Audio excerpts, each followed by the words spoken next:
It is well known by most travelers in the United States that commercial aviation is one of the safest, if not the safest, means of transportation, but the same cannot be said about non-commercial flights. The Aircraft Owners and Pilots Association, AOPA, produces a statistical study called the Null Report that demonstrates the fundamental facts about aviation safety.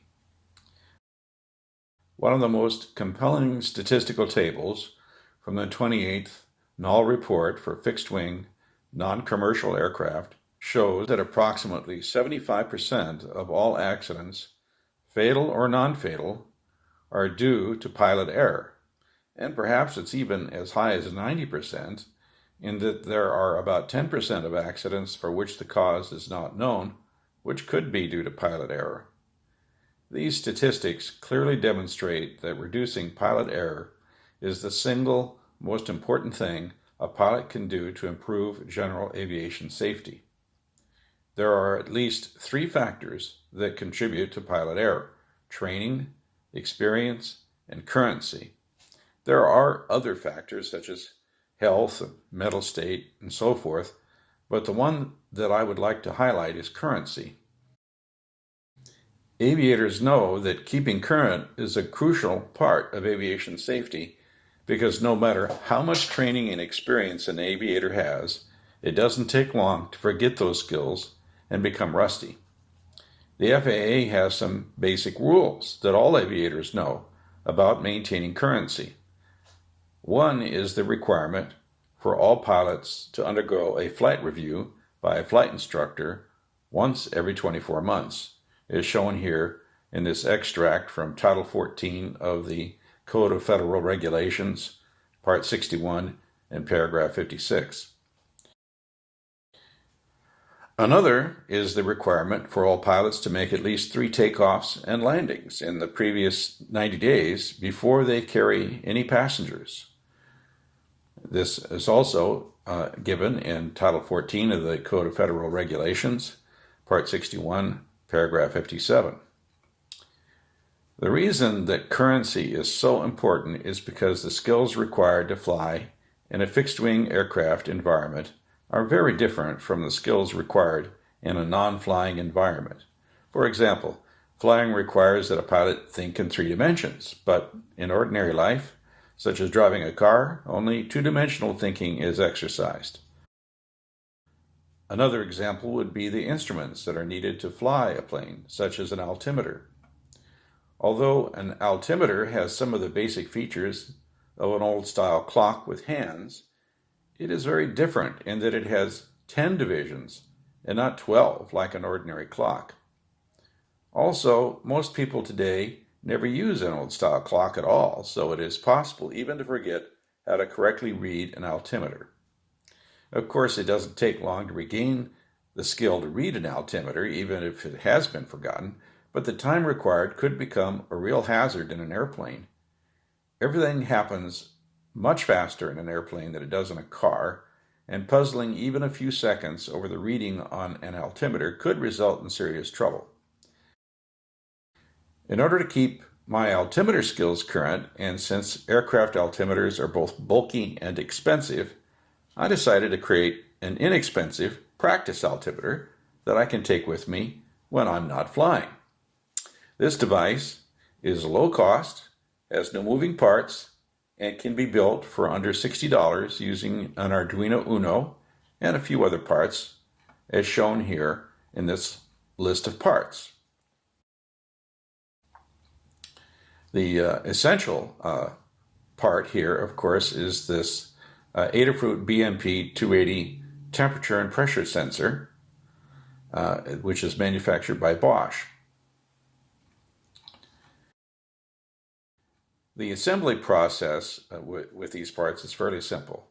The touchscreen will use all of the Arduino pins, except for the A5, or otherwise known as pin 19, D11, 12, and 13 pins. The sensor needs the D11, D12, D13, VCC, and ground pins, and a 6th pin that can be user-defined in order to establish SPI communication between the sensor and the Arduino Uno. Since VCC ground D11, 12, and 13 can be found on the ICSP header, as pointed out in this diagram, 5 of ICSP pins connect to the sensor, and pin number 19 can be defined as the 6th or CSB pin for the sensor. To do this, we need 5 female-to-female jumper wires from the ICSP to the sensor, and 1 male-to-female jumper wire from pin 19 of the Arduino to the sensor. The connection process begins by first connecting VCC between the ICSP and the sensor. The second step is to connect ground between the ICSP and the sensor. Third step, connect pin D13 of the ICSP to SCL at the sensor. The fourth step, connect D11 of the ICSP to SDA at the sensor. Fifth step, connect pin number 19 of the Arduino to CSB at the sensor. And the last step is to connect D12 of the ICSP to SDO at the sensor. Now, in order to make room for the jumper wires when the touchscreen is placed over the Arduino, we need 4 risers, 2 with 8 pins and 2 with 6 pins. A 6-pin riser can be made from an 8-pin riser by clipping off the 2 end pins as shown here. Once the risers are in place, the touchscreen shield can be inserted into the risers. And this is what it looks like when it's been fully inserted and the USB cable connected. The next step is to transfer the software after compiling it from the Arduino IDE via the USB cable. Note that in the software that pin number 19 is defined to be the CSB pin for the sensor. Screen will display a default setting of 29.92 inches of mercury for the sea level pressure. The sea level pressure can be changed by touching inside the magenta circle, then entering the sea level pressure by a pop-up numeric keypad, and then touching an enter button. Also displayed in the lower left is the altitude in feet, the equivalent density altitude, the local barometric pressure in millibars, and the local temperature in degrees centigrade. Using the simple altimeter provides a means of practicing the use of an altimeter, and it also reminds the user of the connection between local temperature and local density altitude. If you would prefer not to write your own software, I have made mine available under a Creative Commons license free of charge to anyone who asks for it. Thank you for watching. If you like this video, please like and subscribe.